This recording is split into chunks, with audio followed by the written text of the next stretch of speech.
Welcome to the chalkboard, my fellow football nerds, for episode number 132 of Chalk Talk. I am your host, Shane Haff. You can follow me on Twitter and YouTube at Shane Haff NFL, and I am joined today by the best co-host in the game. You've heard him on the Tough Cover radio show. It is Mark Henry Jr. Give him a follow on Twitter at Mark Henry Jr. _ Mark, how are you doing today? I'm doing well. We're recording this a little later in the week, so I'm already kind of in the midst of my gambling research for this weekend for conference championships and for week 13. I almost feel like I'm looking back on this from a different lens than I'm usually looking at on Monday or Tuesday. So I'm excited to get going. All right. Well, we are going to dive into it. We'll start, as we always do, with the Eagles game, a game that Mark went to. The Eagles beat the Buffalo Bills 37-34 in overtime. Mark, Josh Allen was slinging in the rain in this game. And at the end of the day, it just falls a little bit short. For the second time in 6 days, the Eagles found themselves down 17-7 at halftime in a rain game, and they pull through in the second half. Jalen Hurts has now won 8 straight games when trailing by double digits. No other quarterback has ever done that more than 4 straight times. That is my favorite stat right now that I keep saying over and over. I'm going to be really sad when it goes away because my second favorite stat to quote on podcast died this weekend. But we'll talk about that one when we get to that game. What stuck out to you during this game? Yeah, I mean, if we're not looking at it from a strictly Eagles standpoint, man, Josh Allen was terrifying to go against. Him on third down was scary in a way that very few quarterbacks have ever been scary. You know, you think of as an Eagles fan, we really struggled with prime Russell Wilson. I remember him on third down feeling like a nightmare. Aaron Rodgers in his prime really felt like a nightmare. Obviously, Patrick Mahomes is a nightmare to everybody on third down. But this Josh Allen, this game from Josh Allen was next level. It was, no matter how far the third down was, you felt like he was going to go get it, whether it be with his legs or whether it be with a wide open guy over the middle or a throw he had to throw someone open. I thought he was fantastic in this game. So before I got into anything, because obviously we're going to focus on things from an Eagles standpoint, it is any slander coming at Josh Allen. And not that there's a ton of it, but there was a little bit like, oh, this is why Josh Allen, blah, blah, blah. And it's like, come on, man. He was incredible in this game. He was 29 for 51 for 339 yards, 2 touchdowns, ran for 81 yards and 2 touchdowns. The problem is he was going against the Philadelphia Eagles. I think the Buffalo Bills, the way that they played in that game, they probably would have beat 29 other teams in the NFL in their own house. But unfortunately, they were going up against the best team in the NFL. Yeah, Josh Allen was fantastic in this game. I just finished recording an episode of On the Shane Page with Johnny Page for BGN Radio. So if you're a Eagles fan, check that one out when it drops tomorrow, where we do our in-depth film review next week. But we just talked about when we looked at the Eagles defense, it was just like, I walked away from this game thinking the pass rush played phenomenally. Darius Slay and James Bradbury played their best games of the year. And they gave up 500 yards and 34 points because Josh Allen was just fantastic. He generated a touchdown of EPA as a scrambler. They were 11 of 18 on third and long. There's just not, you can't stop that at times. And it is a shame if the Buffalo Bills miss the playoffs. And right now their odds aren't very good because this team, can you imagine the Bills getting in as a 2 seed and all of a sudden the Jags just missed out on the 1 seed and they go from week 18, we lost the 1 seed to now we have to face the Bills in the first round of the playoffs and we might not even beat that game or beat them in that game. That's just might not even be favored. Yeah. Yeah. So the Buffalo Bills right now have a 14% chance to make the playoffs. They play the Chiefs, the Cowboys, or here's the remaining schedule: at the Chiefs versus the Cowboys, at the Chargers versus the Patriots, at the Dolphins. Now, they've already beaten the Dolphins. Chargers, Patriots should be wins, you would think. That if they win those 3 games, that gives them a 50% chance to make the playoffs, depending on what happens in Chiefs and Cowboys. So let's just say they lose to the Chiefs. they beat the Cowboys. That would put them at a 47% chance to make the playoffs per the New York Times playoff simulator. So it's still doable for the Bills. They've got to win 4 of these games. If they flip those, they beat the Chiefs, lose to the Cowboys. That's obviously better because it's in the division. But the Bills, if they miss the playoffs, it's going to be a tragedy because this is such a good team. They're such a fun team to watch. I am definitely going to be pulling for them to get in. Yeah. And then obviously we'll focus more on the other side of things. Whereas Jalen Hurts continues to not lose football games. And in that game, he opened up the car door and took a seat into the front seat of the MVP conversation. He's the front runner in terms of gambling odds now. Maybe he didn't throw for the amount of yards that the nerds would like. Maybe the noise affected score wasn't what the nerds would like. But he was at one point he threw 3 touchdown passes in 4 attempts. He was responsible for 5 touchdowns in this game, added 65 yards on the ground, obviously big rushing touchdown at the very end of the game, had a big run to set them up there.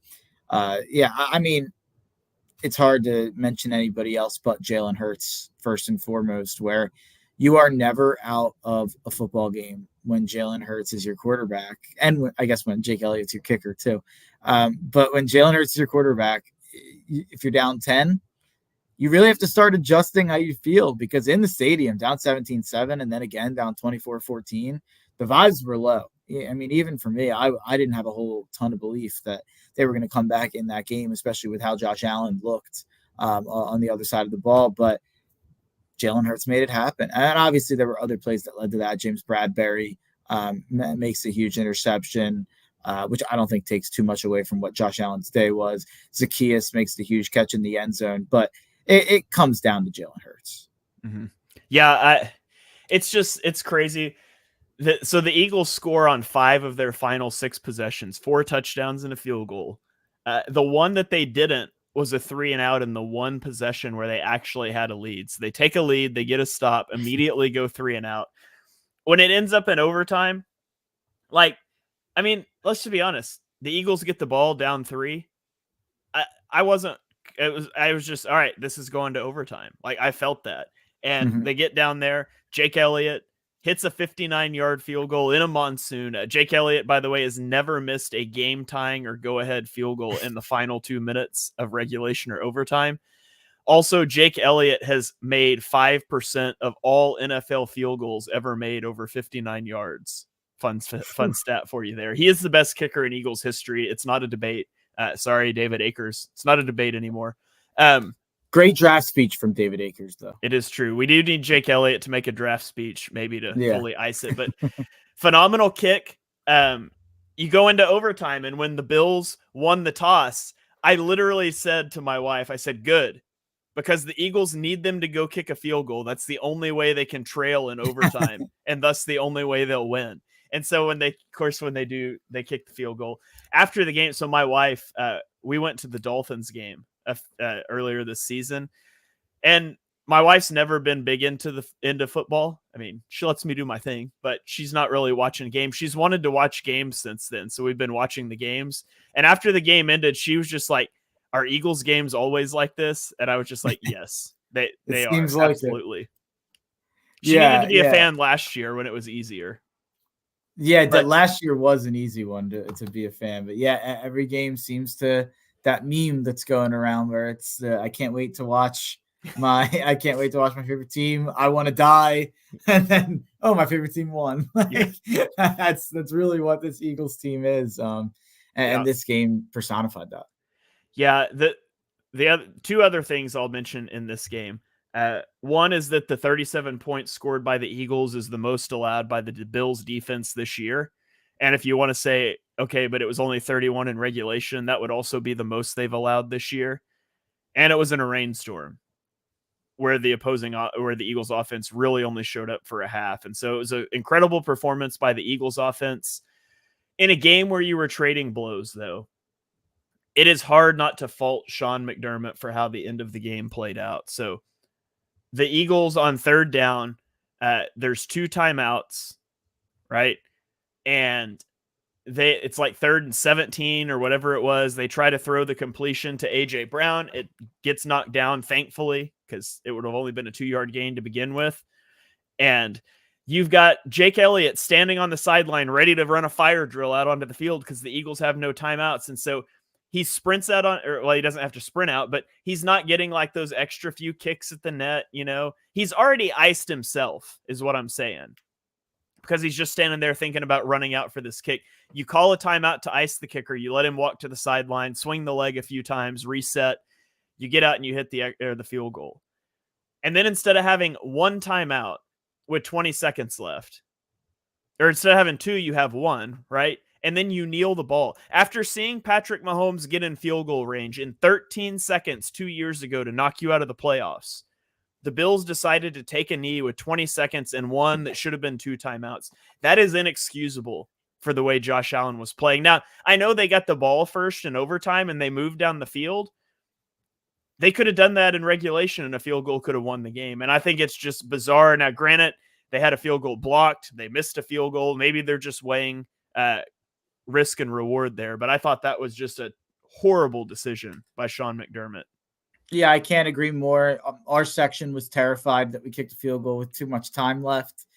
We were all scared that Josh Allen, one big play, they had a timeout. I mean, get a pass interference.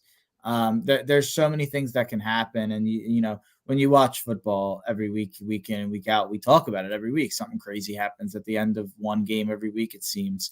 So I don't know how you wouldn't give yourself at least a chance to get down the field there, especially with your franchise's history. I may or may not have been a little liquored up at the game and around some Bills fans. And when they lined up to kneel it, I was in disbelief.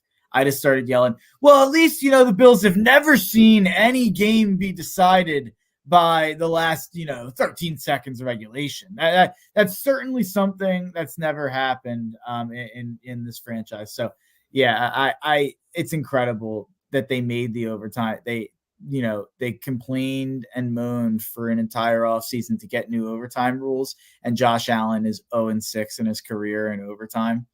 It's pretty incredible. And yeah, you said once the Eagles were down 3, you knew, all right, they're going to go down. We're going to get overtime.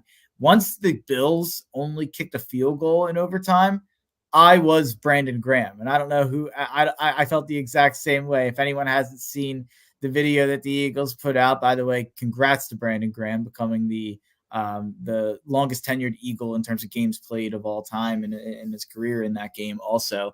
But the viral video with him yelling at the guys on the block team for the field goal, yelling, y'all don't know Jalen Hurts like I know Jalen Hurts. We're going to go and win this game. Y'all don't know Jalen Hurts like I know Jalen Hurts. And that's exactly how I felt. Once they kicked that field goal, I was like, all right, well, we're going to go score a touchdown and win this game. There wasn't like is it going to be a tie? Are we going to lose? There was none of that. I felt extremely confident the whole way. And that brings up another conversation. And I hate to be the glass half empty kind of conversation. And that's not where I'm going at all. But Brian Johnson has been a lightning rod in terms of his play calling. And I think we've both expressed some concern and expressed some complaints about the offense at times for sure.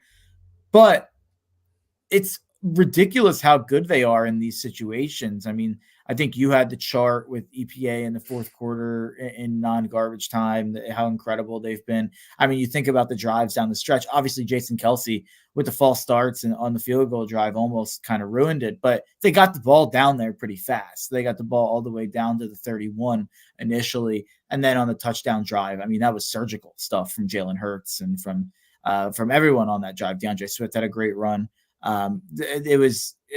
Those drives are so well put together, and then the drives that we complain about are so ugly that I was arguing about this on radio yesterday or on Monday with Sean Brace and John Jansen, where I was saying, is there a chance that these drives we're seeing at the end of the games, is that Jalen checking into things? Is that Nick Sirianni taking a step up and kind of being a bigger part of the play calling? Is that Nick Sirianni stepping up at halftime and saying, here's what I'm seeing, and maybe let's mix this stuff in? Or is it simply, this is kind of what I'm a little skeptical that it's this. And this is what John Jansen said. He thinks it's just Brian Johnson adjusting to a defense throughout a game, and maybe he's not the best preparer in terms of scripting the 15, 20 plays, which is generally the easy part of an offensive play caller's job. And maybe he's better at adjusting to what the defense is throwing at him and counter striking. I find it hard to believe it's that. I think it's got to be Jalen or Nick kind of stepping up and deviating from the initial game plan. If you had to take a guess on that, what do you think? Or is it a combo of both? I think in this week in particular, I think the bigger issue was execution in the first half than play calling.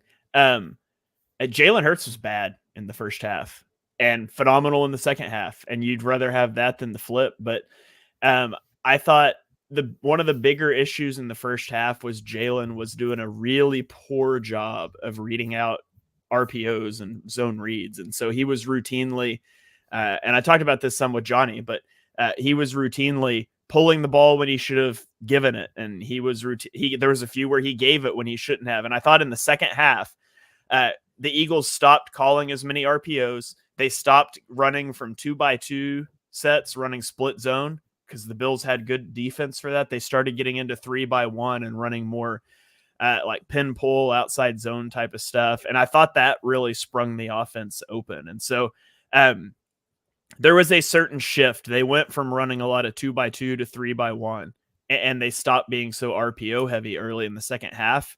After obviously they come out of the second half and Jalen takes a sack on an RPO on the first play. I thought there's some plays I look at and I'm like, I don't really know what the design was here. But there was a lot of also just poor execution, I felt like, in the first half, kind of across the board. Yeah, there was the thing where apparently Jalen may have checked into that run at the end for the touchdown, and Jalen checked in to the deep ball to Devontae last week. And Nick is Sirianni's pointing these things out, I think, to give Jalen credit. But obviously he's not going to point that out on the plays that aren't huge. There's a 10-yard pass over the middle that he's not going to point that out. I think it's a good thing if Jalen is seeing that stuff and checking into that stuff. I'm almost just curious how much more it's happening than we know. If it happened in those spots, which are huge spots in two big games, I wonder kind of how much freedom Jalen has to kind of check in and out of things in a way that I don't think he did in last year or the year before. Yeah, and even the nature of an RPO is giving your quarterback a lot. Well, yeah, of course. Even that's given him a lot of, Eagles fans like to talk about running the ball more. And that's one of my problems with RPOs, and we're getting way off in the weeds, more in depth on film stuff than normal here. But the Bills played a light box count on 72% of early downs. The problem with sometimes you just need to stick the ball in the belly of your back and go get yards, because the problem with running an RPO, you're leaving the defensive end unblocked to gain an advantage in the blocking. Well, if they're playing a light box, you already have that advantage. And so by running an RPO and leaving that guy unblocked, what you're allowing him to do is dive on the running back. And that forces you to pull the ball and throw it against a light box. So you're letting the defense stop the run while devoting more people to coverage. And that was happening in the first half. The Bills were sitting in light boxes. The Eagles were running RPOs, and the Bills were forcing them with how their defensive end played to throw it into those light box counts. And so it was the worst of both worlds for the Eagles, best of both worlds for the Bills, because, it's hard to stop the Eagles rushing attack from a neutral box, much less a light box. But sometimes calling RPOs allows that to happen. And that's one of the things I thought they did a good job of getting out of in the second half. They went away from those RPOs and just started running the ball. And they started using DeAndre Swift, which don't know why he didn't have a carry in the first half.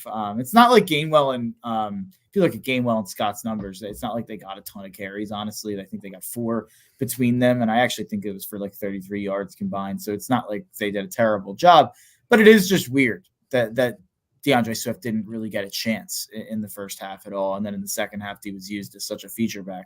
I think Swift, Kyle Brandt said it on Good Morning Football, no one's cutting harder in the NFL than DeAndre Swift. I mean, the runs that he has and the one he had at the end of the game where he's just making guys miss and cutting on a dime it's crazy to have kind of what he brings to the offense. And you're kind of seeing more of it without Goddard, I feel like. Not that he was a huge part of the passing game. He did get he got one catch for 4 yards, and it was a first down. I remember it was kind of I think it was a third down pickup. But yeah, I think DeAndre Swift is going to be an absolute weapon come playoff time, and I hope it's something they start using a little bit more in the passing game. Yeah. All right. Are you ready to move on to Thanksgiving games? I guess I don't know if we'll touch on it later, but just do you want to touch on the whole? It's not even about this game as much. I mean, I guess it is, but just the narrative around the Eagles being that they're lucky. Obviously, coming up this week in San Fran, they are a home underdog with plus 3 points. The gambling community has really come out against the Eagles. It seems like, which is funny because I think there's like 9-2 against the spread. So you'd think they would like them. But a lot of the gambling community, very stats-based, very analytics-based, pointing at these charts, pointing at DVOA, pointing at all these things that suggest that the Eagles aren't as good as their record. What's kind of your main rebuttal to that? Yeah, I mean, if you look at the NFL schedule, the Eagles are at 10-1, and then there are 8 teams with 3 losses, and 3 of those teams the Eagles played and beat. They won't play the Ravens, who I think are maybe the second best team in the NFL. The Lions are kind of trending in a bad direction, which we'll talk about. And then you've got the Jaguars. And there's a reason you play the games. Like these advanced stats and things, they should help you understand what's happening. They shouldn't set the narrative of what's happening. And the Eagles in back-to-back weeks have beaten the Chiefs on the road, and they've beaten the Bills. And I don't care that it's by 1 score. They're winning games. And there's luck elements in every football game. And there's also an element of making your own luck. And if the Eagles played the Bills 10 times, would they beat them all 10 times? They wouldn't. But the Eagles are 10-1 for a reason. And I think some of the point differential stuff gets blown out of proportion a little bit because you look at the early season when the Eagles were adjusting to 2 new coordinators and they were very inefficient in the red zone. And so, yeah, they didn't blow out a lot of teams early in the year when they faced the easier part of their schedule. But what they did do was just continue winning football games. And now they're playing these good teams and they are winning. And so I don't care. This weekend is going to be a huge game. I'll be interested to see what the discourse is if the Eagles beat the 49ers. I would assume it would have to change a little bit at that point. But the Eagles are 10-1, and their schedule hasn't been easy. Like before they entered this stretch, I think it was ESPN Analytics had the Eagles losing 4 straight games.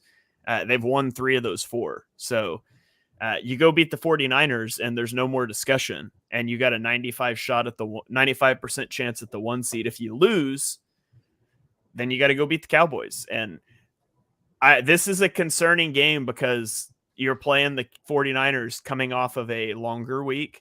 You're coming off of a short week game that went into overtime. They're coming off 3 extra days rest. And all of a sudden you might be missing a second linebacker due to injury for the game.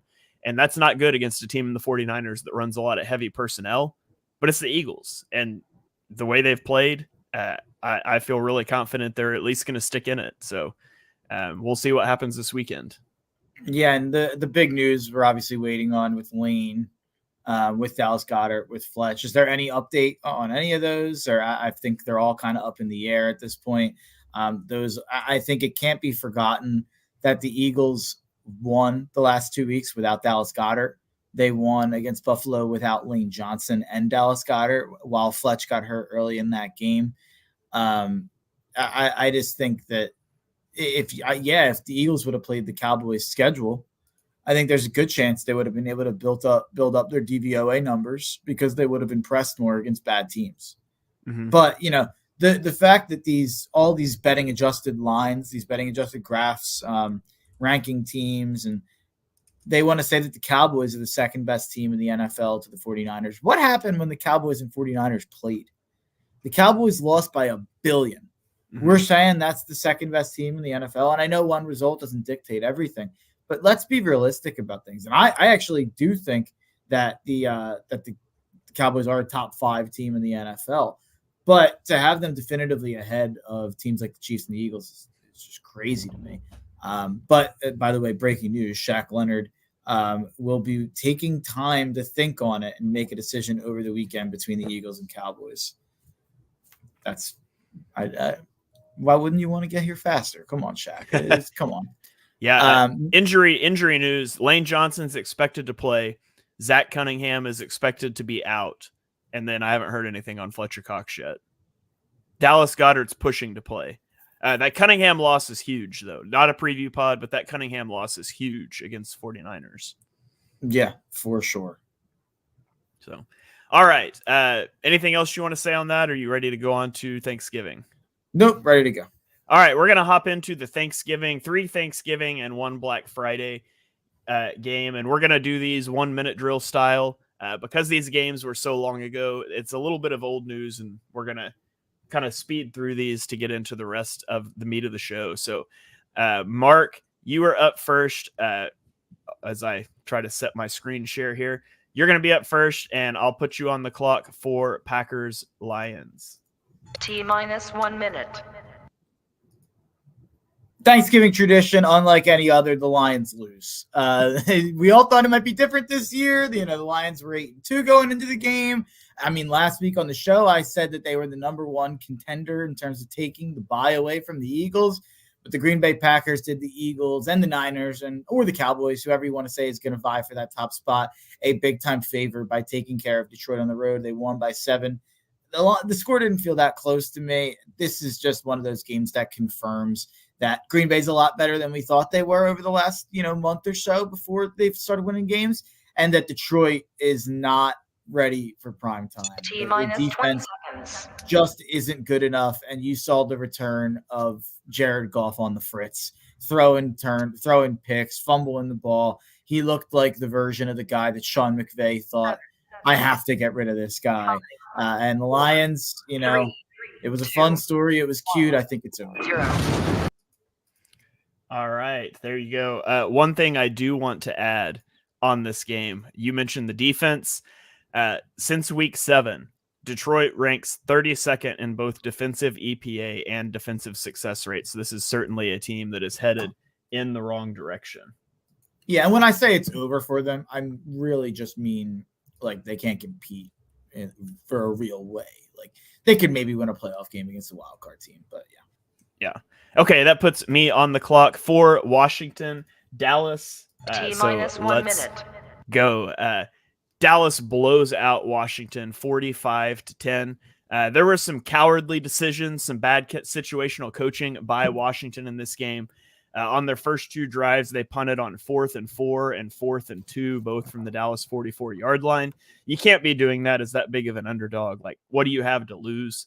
Later in the game, they took a shot on 3rd and 1, and then they failed on 4th and 1 and didn't pick up the first down.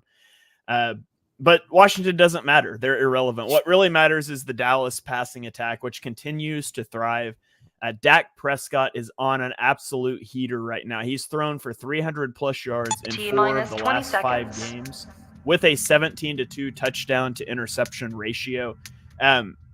Obviously, he melted down against the 49ers earlier this year. There's some big games coming for Dallas, but if he can continue to play at this level, Dallas is legit. Also, Deron Bland gets his 5th pick 6 of the season, most by a player ever in the season. The call on that was great from Nance. Yes, yeah, that was. If you haven't seen that one, you should definitely go search that one out on Twitter. So, okay. Oh, timeout. This is not about that game. This is more about the Eagles game. But it kind of relates back to the Nance thing. Shane Haff, not someone who I would say cares about announcers all that much. I don't think you spend a lot of time talking about them on the show, or I definitely do. So I was at the game. I did not watch the game on TV. I am generally a very big Tony Romo fan on commentary. I will also admit that with the caveat of saying, I think he has about one thing every game or every other week where he says, where you're just like, wait a second, that's not true, Tony. Or like, that's just not how, like, where he just messes something up or a down 4. I did see that people were going nuts about that. He suggested they kick a field goal down 4 or something. So yeah, I'll just give you a chance to talk about Tony Romo for a second. Yeah, I loved Tony when he first started calling games. I thought he was doing something nobody's ever done in a booth. That's been replaced by Greg Olson for me now. I think Greg Olson's the best commentator out there. And I generally still don't have a big problem with Romo, but he openly cheered for, like, he was openly cheering for the Bills the entire game. It was disgusting. It should not be how a game's called. That was pitiful. And if he is unable to be impartial in those games, just don't put him on Eagles games. That's simple. He can go call other games and probably do a good job, but it was disgusting. Like, there was not a close call. Like, you know how it is. There's calls that could go either way all throughout a game, a dozen of them. There was not a single one that he thought should have gone the Eagles' way. Like, everything where there was any remote chance it could go either way, it's Bills all the way. Like, openly cheering for the Bills. He was stunned when like the Eagles walked that off with a touchdown. Literally just couldn't talk. I think he was just so sad, if I'm being honest. Yeah, it's funny because I've seen Romo call Eagles games and I haven't picked up that vibe. It does feel like he loves Mahomes and Allen. It feels like, I mean, those are the CBS AFC guys. It feels like he just loves those guys, and I'm sure he has a relationship with them. And it's not just you that I heard it from. Sean Brace on radio was going nuts about it. A lot of people tweeting about it. So definitely not an unpopular take from you. I'm almost happy that was the game I chose to go to. So Tony Romo is not ruined for me now. Yeah. But I just wanted to, I mentioned you on radio, tweeting about it on Monday. So I thought I remembered and I wanted to bring it up here. Yeah. I was getting very grumpy during the game, and people were like, just mute it. And I was like, I'm watching with my family and they don't want me to mute it. Otherwise, no, you can't. For anyone saying that, you need to hear what's going on. Like the muting thing. I had a kind of a tiff during the Phillies playoffs. Brian Anderson was the play-by-play guy on TBS. TBS, Shane, you're not a big baseball guy. TBS as a broadcasting station was basically built on Atlanta Braves baseball. Like that's what the 70s, 80s, 90s. It's why like the entire country has Braves fans all over the place, because TBS played all their games, especially like the whole South roots for the Braves. And Brian Anderson, during this TBS series between the Braves and the Phillies, made no bones about the fact that it was very clear who he was supporting, in my opinion. And, I got all the people coming after me, calling me a homer. So I can definitely understand kind of where you're coming at. And just because you didn't think Tony Romo did a great job in that game and you thought he'd be biased doesn't mean you hate him, obviously. So, yeah. Right. Yeah. So, and I think he's on the Super Bowl this year. So if the Eagles make it to the Super Bowl, you and I might have to figure out a way to like go live and call the game and let people have an option of what to listen to. Is all I'm saying. Yeah, Mahomes is his guy too, and I think that's what it'll be. So yeah, well, it'll probably be Lamar, but okay. I really don't think so, but we'll talk about that when we get to Sunday Night Football. Yeah. All right, so let's put you on the clock here for San Francisco, Seattle. Here we go. T-1 minute.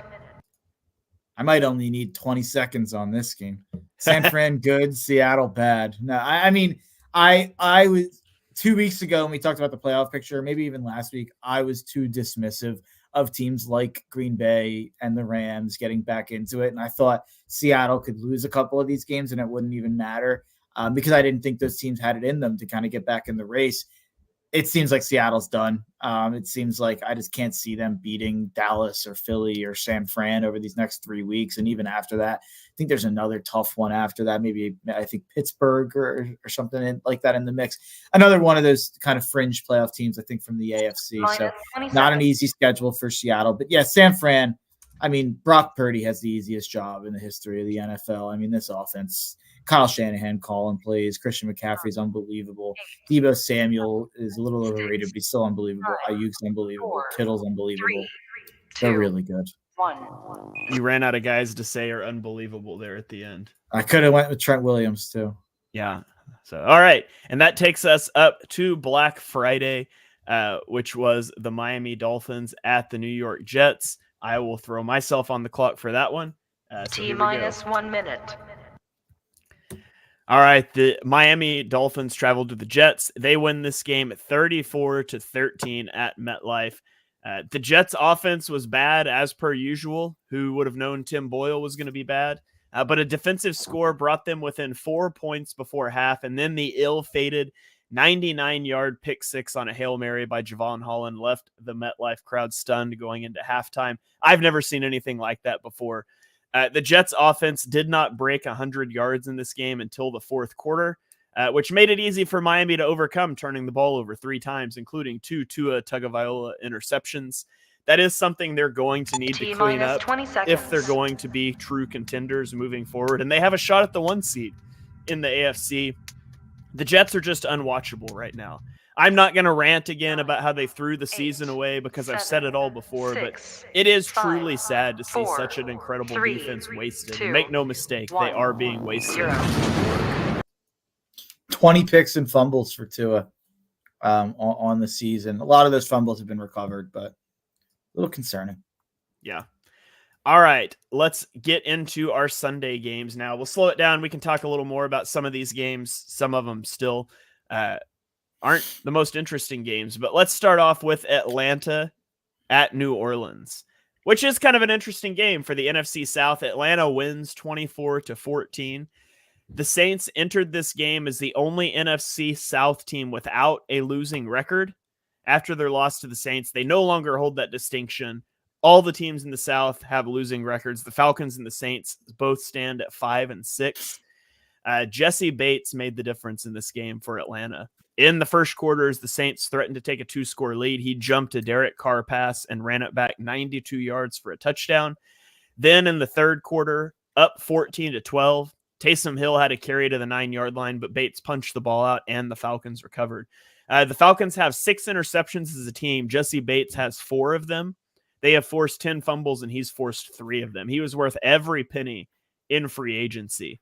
The Saints, the story of the game for them was red zone inefficiency. They were 0 of 5 in the red zone in this one. That's a great way to lose a football game at home.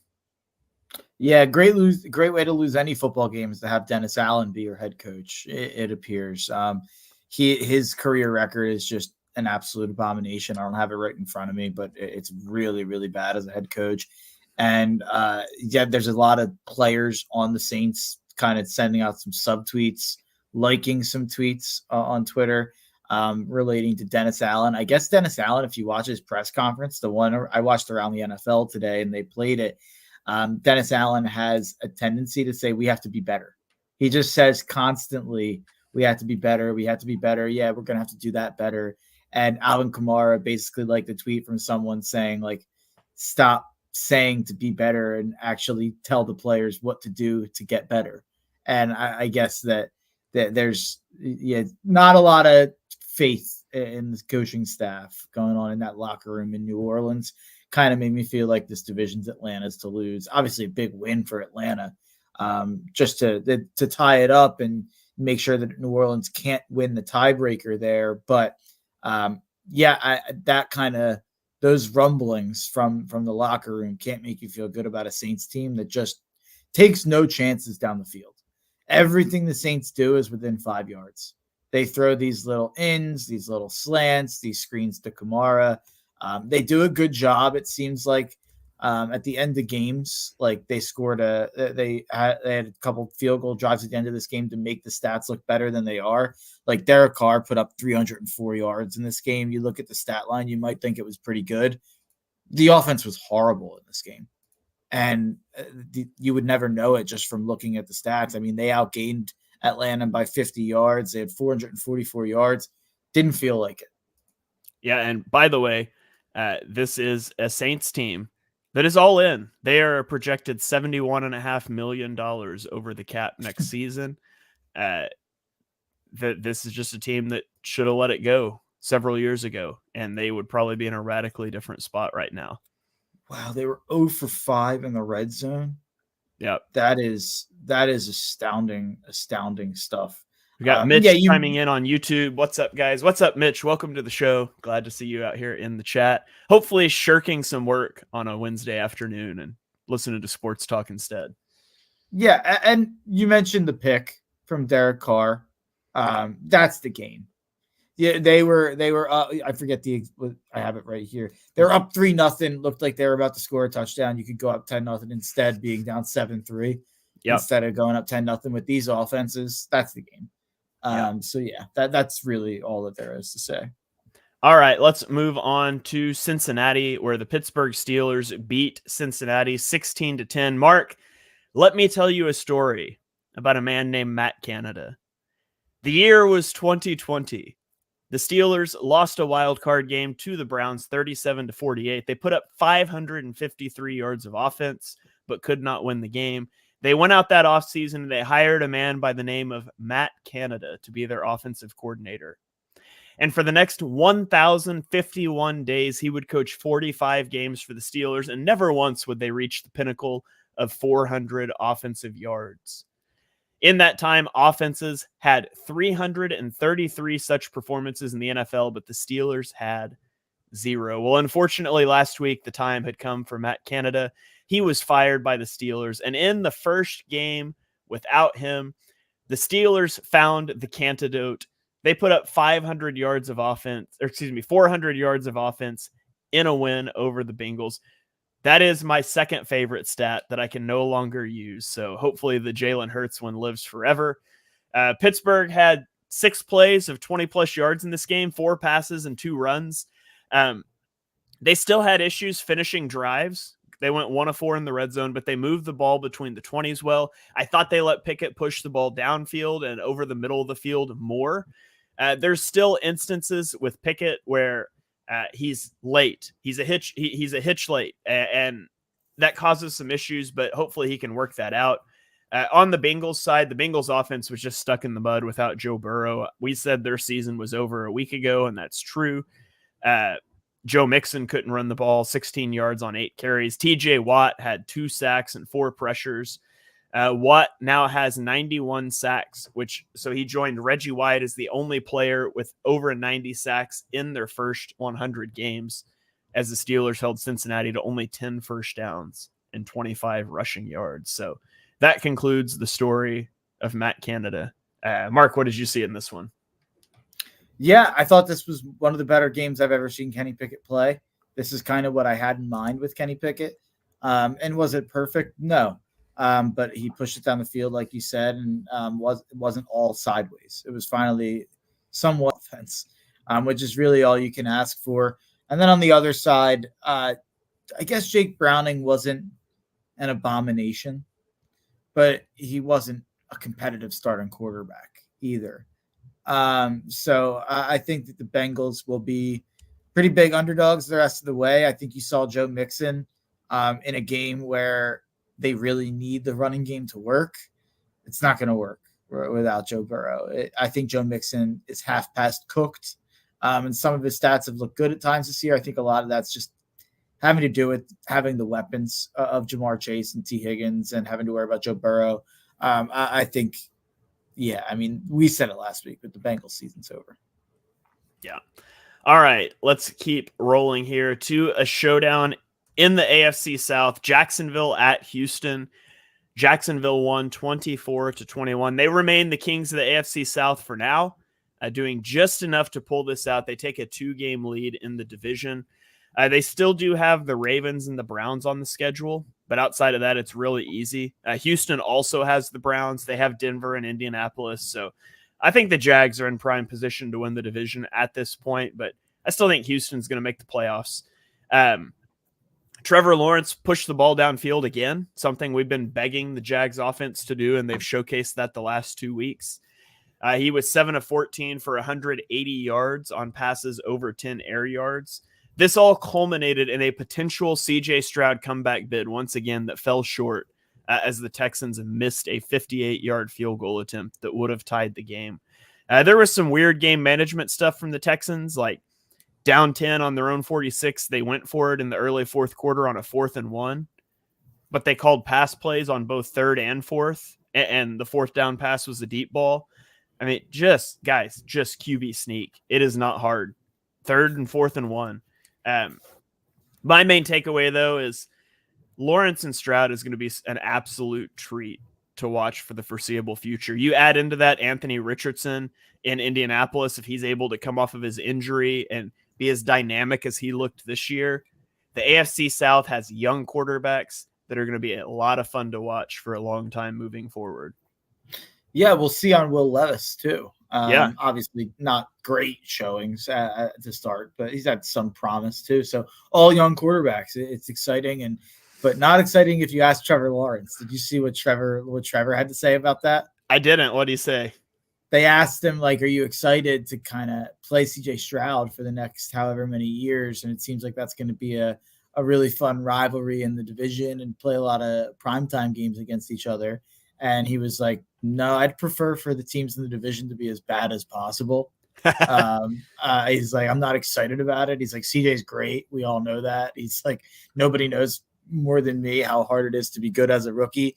But yeah, I wish he was on another team. Like it was pretty great from Trevor, but not a guy who says a lot of interesting things. I don't think. Like, he's pretty buttoned up, but I thought that was funny. But hitting back on the point that from last week that I had about the Jags offense played really well in this game. Trevor Lawrence played really well in this game. What's the common denominator, Shane, in the Jags and Trevor Lawrence and the offense playing well? Pushing the ball downfield. Oh, you froze.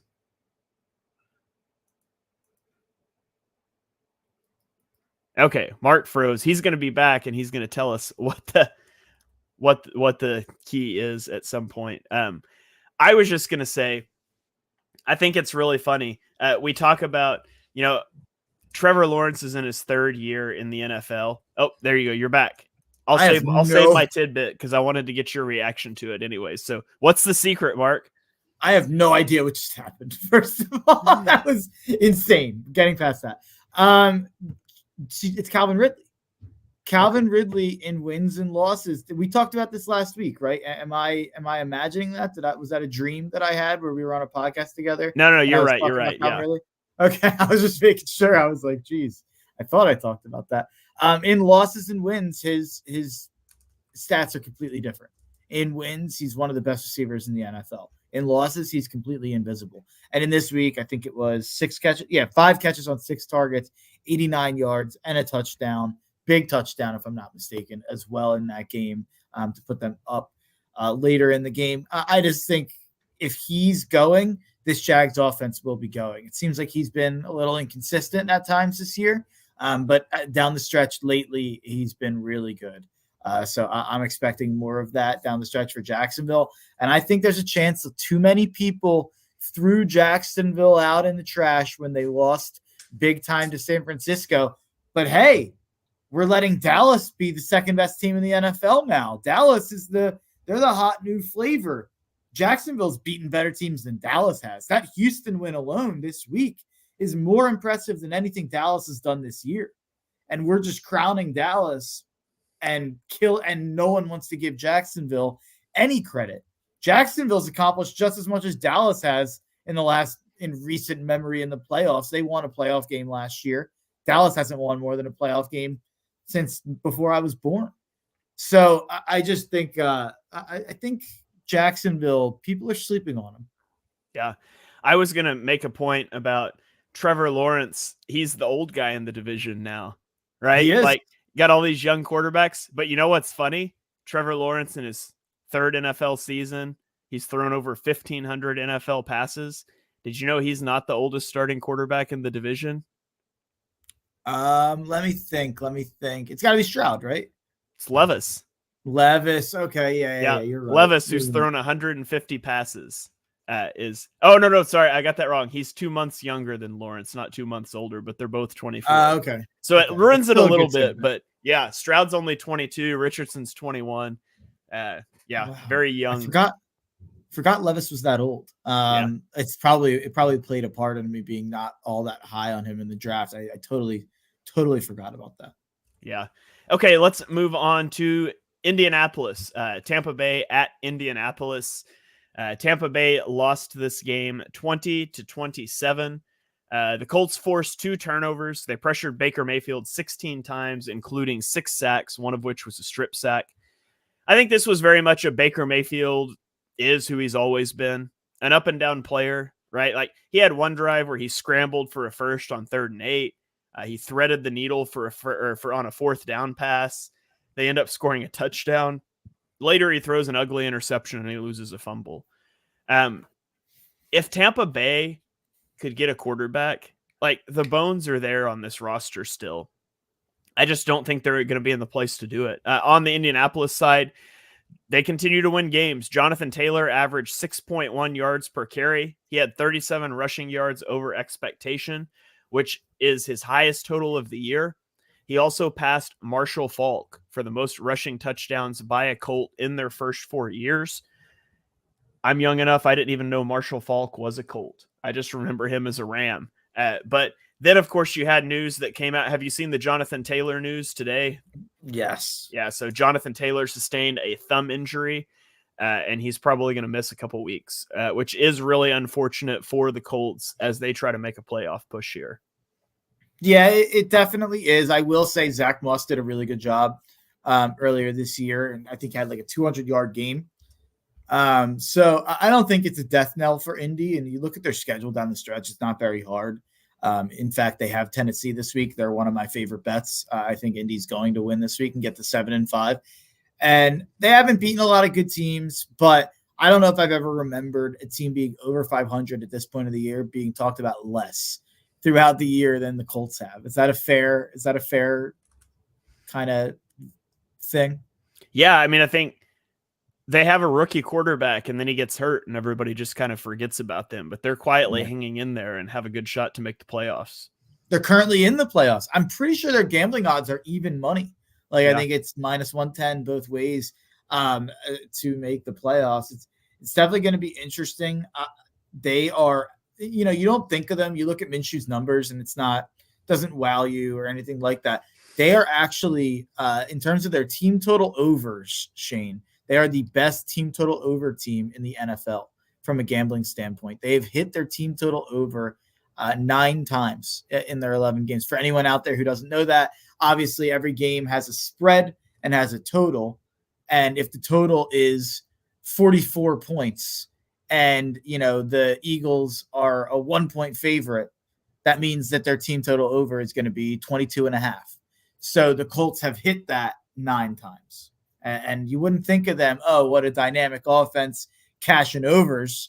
But that's what the Colts have been actually this year. All right. Let's move on to the New York Giants.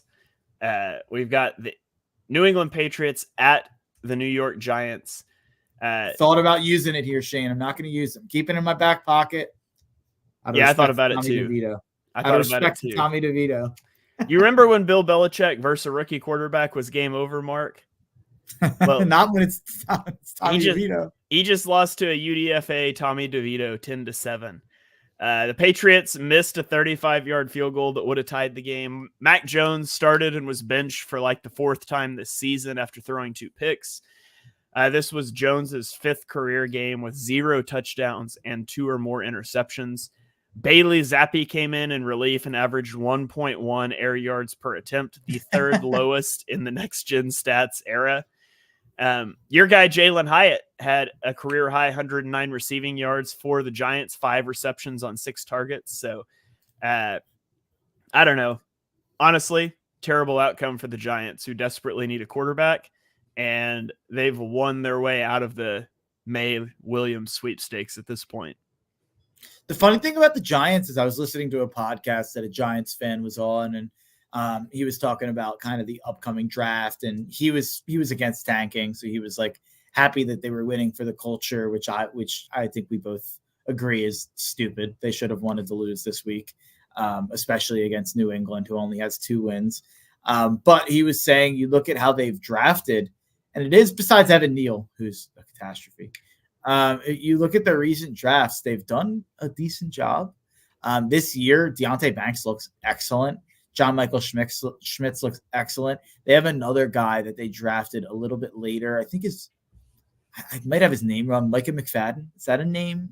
I think that's the name I heard him say. What was playing fantastic.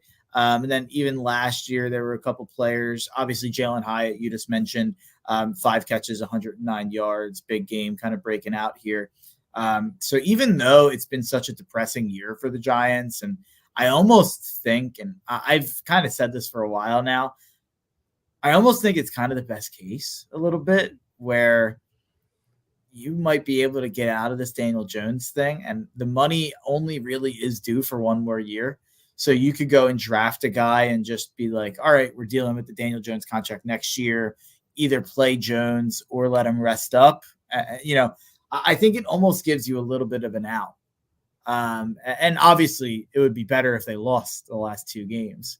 But I just think this season going, so poorly right now, I think they're the butt of the joke, but I'm not ready to just say like, oh, the Giants are screwed forever and Brian Daboll's not a good coach anymore and Joe Shane's not a good GM. I think this was kind of just the year from hell for them. They lost Saquon off the top. This is what they needed to happen last year.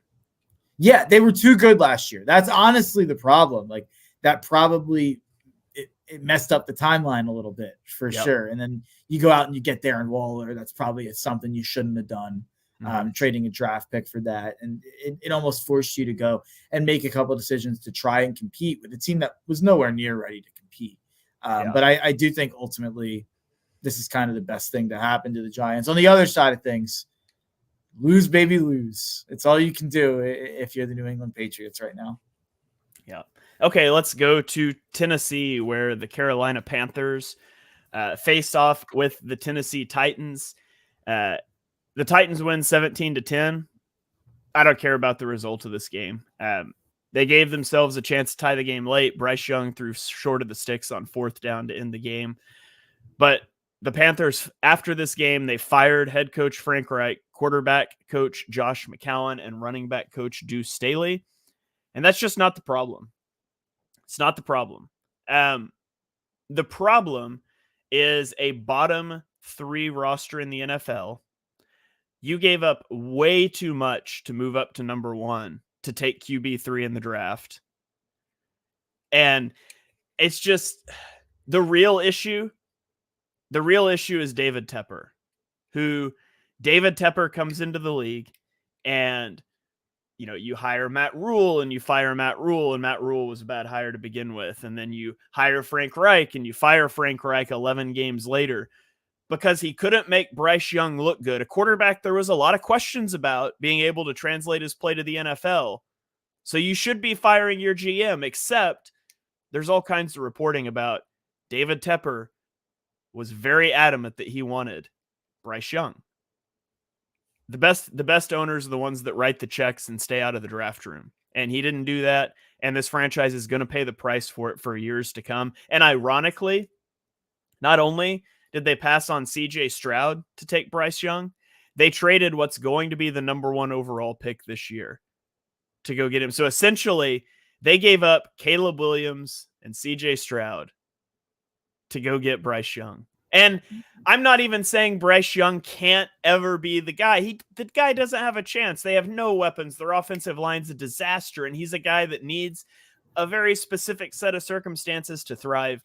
I've got a friend that's a Panthers fan, and he was asking me, like, what's the solution for the Panthers? And I was like, the solution is to draft 3 offensive linemen and pray that Bryce Young develops, because another year like this will ruin Bryce Young. They've got to keep him upright. They've got to keep him healthy, and they got to get somebody in there that can work with him. But changing head coaches every 11 games, that's not going to do it. The Panthers, I would rather be a Giants fan than a Panthers fan right now for looking at what the future holds. I'd rather be a Patriot. There's not an organization that comes to mind right now that is in a more depressing state than the Panthers. No, absolutely not. Panthers are absolutely number 1 on that power rankings. They messed up the Bryce Young Stroud thing. I messed it up. I thought Bryce Young was the pick. Plenty of people out there did. I don't think they gave up too much, just relative to what you have to give up to move up the amount of picks they did. They just picked the wrong guy. Right. They went up, and if they picked Stroud, it would have been an incredible trade, in my opinion, to give up more instead of extra first-round picks. I still think that was the smart thing to do, but it ultimately did screw your guy out of having a competent receiver as well. So yeah, it's a mess. Tepper is a disaster. He's since Daniel Snyder sold, he's become clearly the worst owner in the sport. I don't even know if you know this. He spent like millions upon millions, maybe even hundreds of millions to try to build a practice facility for the Panthers in West Virginia. And it's just been like a disaster, and it like hasn't been finished. And it like is just like abandoned right now in the middle of West Virginia. This guy's just a disaster. I don't know how he made the money he made in his businesses in his real life, because man, he has no idea how to run a football team. This is the Elon Musk of the NFL. What team is Elon going to buy, you think? The Panthers, maybe. I don't know. Oh, man. All right. Let's get into the Sunday afternoon games. We'll go Los Angeles Rams at the Arizona Cardinals. Mark, I'm going to throw my 1 minute warning or my 1 minute flag on you here. So I was even thinking about it. T-minus 1 minute. This is just one of the, I have a segment on my show. I don't know if I think Shane doesn't watch It's Always Sunny in Philadelphia, but I have a segment on my radio show called the Donkey Brains of the Week. Who has donkey brains? Who did something worthy of having donkey brains? Me having the Arizona Cardinals as my best bet of the week was me having donkey brains. I loved Arizona +3. Kyler had covered his first 2 games back. I thought I was getting a little bit of a discount. Maybe the Cardinals were better than they'd been. Nope. The Rams absolutely smacked them. They were up 8-7 in this game, Arizona. And then after that, the Rams outscored them 30-6 for the rest of the game. The one nice thing for me, my guy, Notre Dame running back, Kyren Williams, looks like a bona fide stud at the NFL level. And he looked like this before his injury. I was a little worried he'd come back, wouldn't look the same. He had his best game potentially in this game. So really happy to see that for Kyren. I will forever be upset with myself for talking myself off of Kyren Williams because of his speed. I was concerned about that, and then he didn't run the 40, and I just dropped him down my board further than I should have. Yeah, and I still had him as like a third round pick, but I would have definitely had him as a top of the second round pick. And you look at 16 carries, 143 yards, 9 yards per carry, 6 catches for 61 yards and 2 touchdowns. He's like an incredible blocker. Mm-hmm. It's just, I think he's gonna, this is here to stay. I don't think this is just, you see a lot in fantasy, these running backs have these runs at the end of seasons. Like, I think the Rams can plan going forward as with Kyren Williams as their running back. Yeah. Okay, let's go on to Denver and let's talk Cleveland Browns at the Denver Broncos. Denver wins this game 29-12. The Broncos rushed for 169 yards against the Browns defense while limiting the Browns to 162 net passing yards on 42 attempts. They stood strong in the red zone and forced 2 field goal attempts. The Broncos are on a big winning streak. I don't think it's going to stick. And here's why. Their defense has generated 15 takeaways over the last 4 games, and that's what's keeping the team afloat. The offense, if you look at like the advanced metrics and stuff, the offense really hasn't been much better during this winning streak. And down in and down out, like success rate, the defense hasn't either, but they're forcing tons of turnovers. And they are writing it into a potential playoff berth. I just don't think it's real. Like, their defensive success rate since the Dolphins game is 25th in the league, but they've added 53 EPA on turnovers. And the gap between them and number 2 is the same as the gap between number 2 and number 28. It's not sustainable. And I think when that turnover luck runs out, you're still going to be looking at a below average defense and a mediocre offense. And I just don't think it's sustainable. I don't think the Broncos are going to make the playoffs. If we have to watch the Broncos in the playoffs instead of Buffalo or Houston, come on. Like, give me something interesting. Give me Josh Allen. Give me CJ Stroud. Don't give me Denver. Don't give me Cleveland. At least I'm biased because I weirdly like the Steelers. And I've had this thing the last couple of years where I bet on the Steelers a lot, and I like Tomlin, so I feel like the Steelers are probably in that same boat with Denver and Cleveland, where it's like It'd be better maybe if they didn't make they it. at least have a competent quarterback. Yeah, I mean, I agree with you. Russ is competent. Okay. Yeah, no, is that too much? What? No, he's fine. The Steelers are just different. Like the Steelers truly have an elite defense. Yes, Yes. And they've got a rushing attack. Like I don't make me watch the Broncos in the playoffs. Sorry, Broncos fans. Yeah, and this Cleveland, looking at the other side here, Cleveland is, I mean, how many bad things can happen to an organization? If there truly is karma on this world, I mean, look no further than the 2023 Cleveland Browns. Nick Chubb goes out for the year in week 2. Deshaun Watson, obviously, after his best game in 5 years, probably, or 4 years, wherever it was, it comes out right after that he's done for the year. Now Myles Garrett is injured. It looks like he might not play this upcoming game. I guess he couldn't lift his arm after the game on Sunday. He has a case for MVP, not just Defensive Player of the Year, with how important he's been for this Cleveland team. They just, I mean, the hits keep on coming to the point where, and now DTR, Dorian Thompson-Robinson, who's actually shown some flash, got hurt in this game, got concussed. He's probably going to miss this week. They're going to have to go with Joe Flacco. It looks like Joe Flacco in 2023 will be starting a game for the Cleveland Browns. And that just feels unacceptable. I don't know. That might be better than Deshaun Watson at this point. Deshaun Watson was 5-1 this year. It's pretty crazy to talk about. Deshaun Watson, it's almost like if you could script it better for Deshaun Watson, you couldn't, where he didn't play well until the last game. But he can say that they were 5-1 with him. And he can say like, oh, look at that last game. And then he comes back next year and you almost have like a whole other year until he's really on the hot seat. And that contract makes it hard for him to be on the hot seat anyway. But yeah. Yeah. Okay, let's go to Las Vegas, where the Kansas City Chiefs beat the Las Vegas Raiders.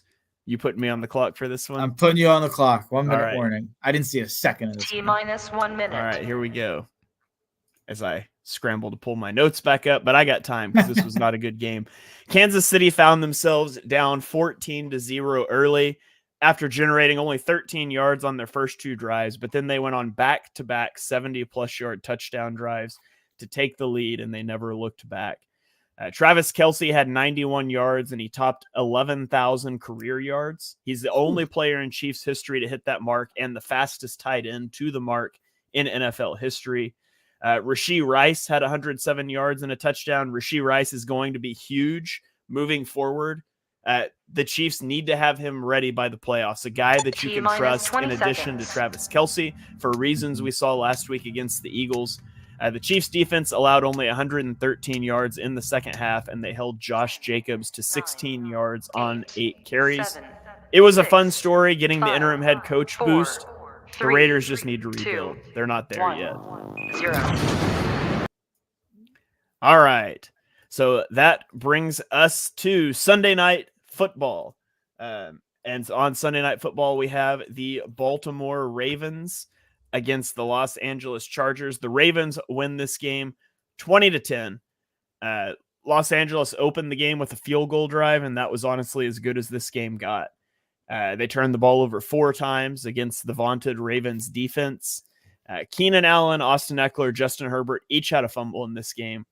And Baltimore wasn't firing on all cylinders either, but they doubled up the Chargers. They tried a field goal on 4th and 1 from the 26, and Justin Tucker missed it, which seems like karma when you try a field goal on 4th and 1.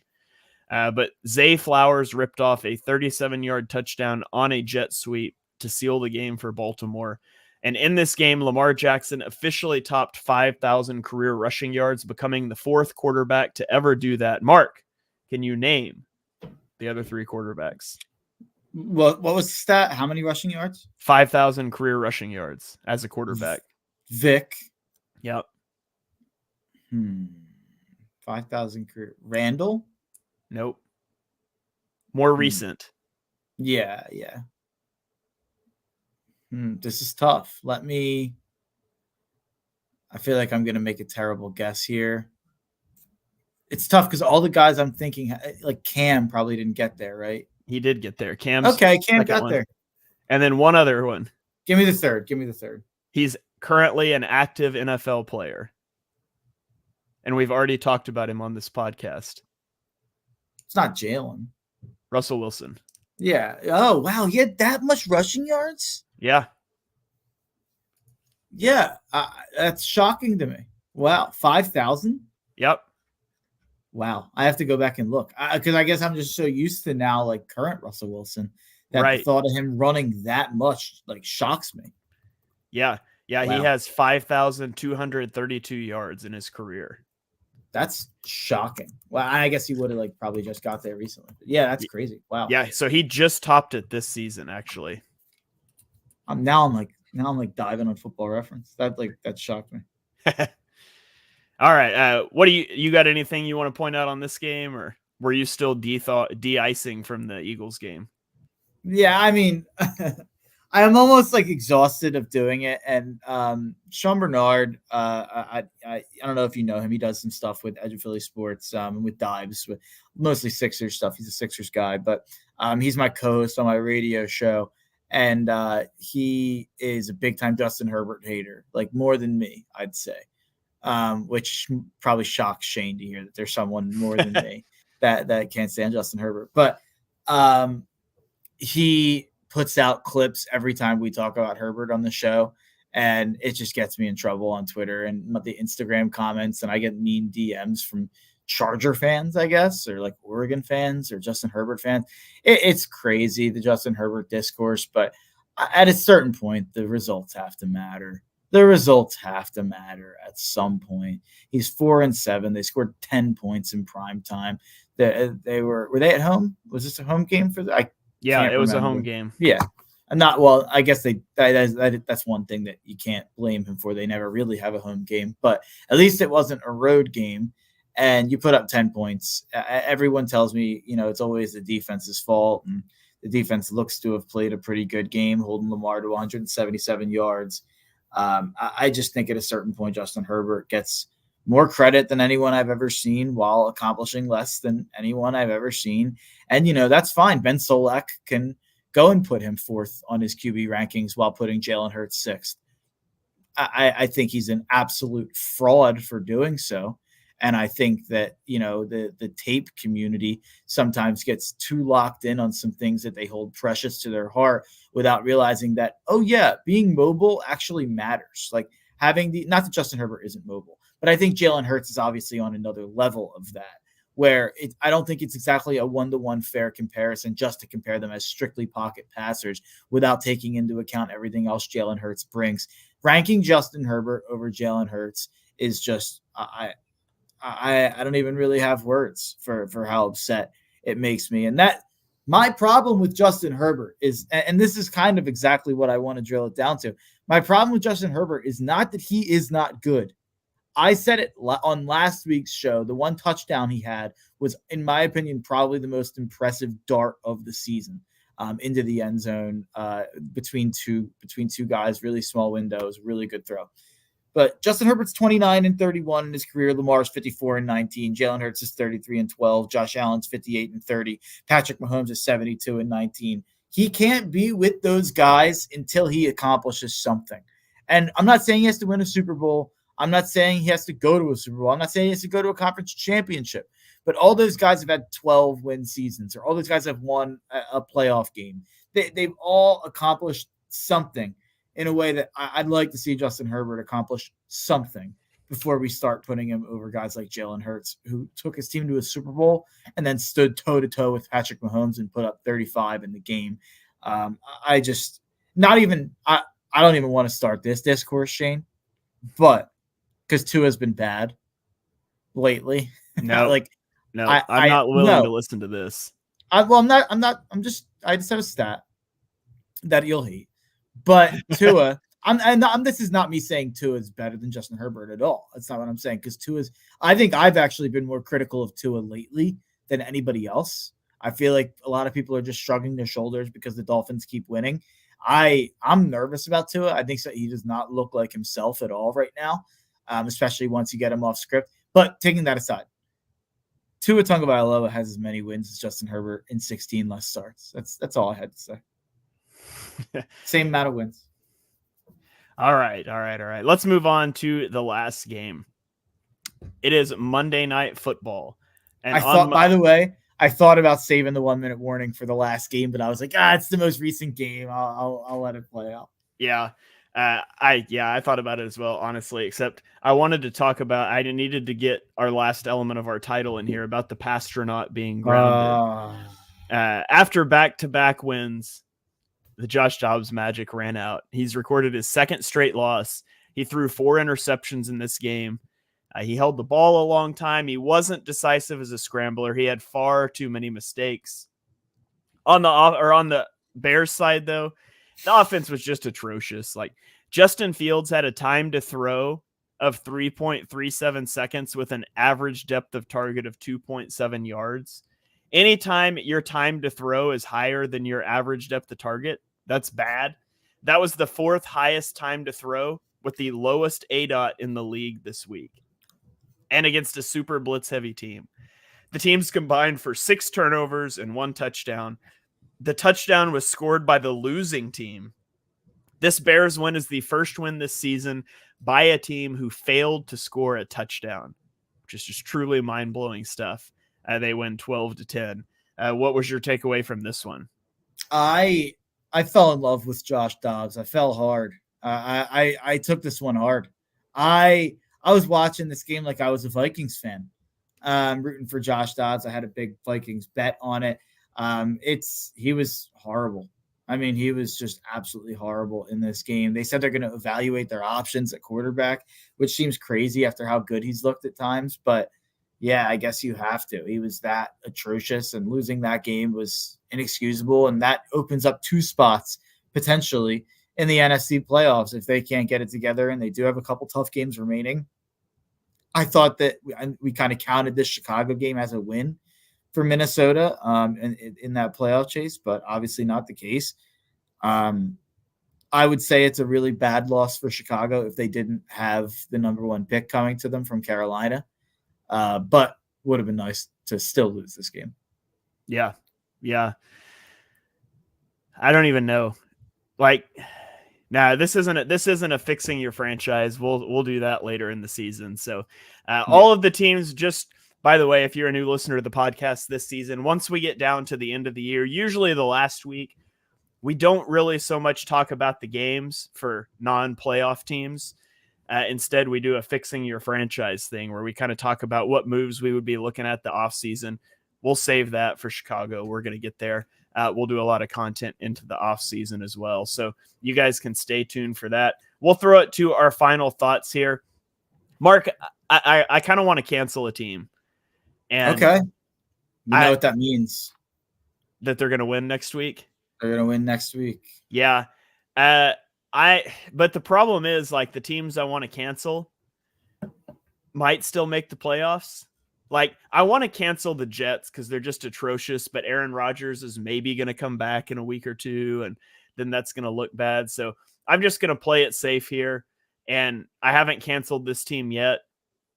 I'm going to cancel the Raiders. The Raiders, like, post-fire Josh McDaniels bump was fun. Raiders, do yourself a favor and lose out. Just lose some more football games. Stop winning. They should have just kept Josh McDaniels for the year, so they would have had the number 1 pick. They made a mistake. It's not very often I'll say firing Josh McDaniels was a mistake. They should have just waited. Wait till the offseason and secure that number 1 pick. So Raiders fans, for the good of your franchise, I'm canceling you. Stop winning football games, please. Yeah, no, it's a fair criticism. They need to figure out quarterback badly. All right. Any final thoughts that you got for us, Mark? Just my picks for the week. Just my look ahead picks. Let me pull them up right here. I like the Colts, like I mentioned, money line at the Titans. I like the Colts team total over 21.5. I like the Dolphins minus 9.5 at the Commanders. I like the Panthers plus 5.5 at the Bucks. That's a dead coach bounce game, fired coach revenge game there for Carolina. I like Jalen Hurts anytime touchdown, which opened at plus 103 on ESPN Bet, which is just, I don't know how it goes from minus 160 one week. He scores twice, and then it's plus 103 the next week. I don't know how that makes sense. Then give me the Eagles plus 3, which is also a travesty. Give me the under at 40 in Browns-Rams. If Joe Flacco's playing, that's going to be a hammer play. Give me an under anytime Joe Flacco's playing. And then a teaser of the Dolphins, Chiefs, and Jags this week. That's what I'll be looking at. All right, there you guys have it. You can check out Mark's show on Saturday, the Tough Cover Radio Show. He's going to get into all kinds of college football stuff. He's going to get into bets and things as we get closer to the game. But those are his look-ahead bets. Thank you guys for joining us for episode 132 of Chalk Talk. If you enjoy what you heard on the show, and we know that you do, smash that subscribe button, turn on notifications so you don't miss our next episode. Drop us a 5-star rating and review wherever you stream our podcast. That helps us get it out there to more people. You can follow me on Twitter and YouTube at Shane Half NFL. You can follow Mark on Twitter at Mark Henry Jr. We will catch you guys next time.